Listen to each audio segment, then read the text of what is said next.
just promised him the You world. promised him the world.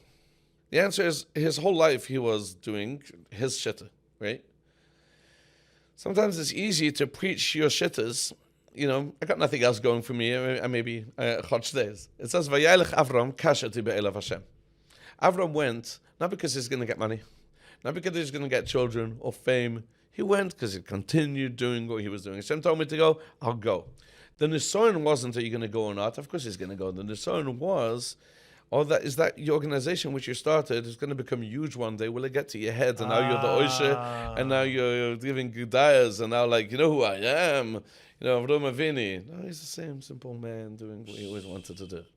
So the organizations, absolutely. Mahi Rachim, Afvat Rachim, we have to be healthy givers.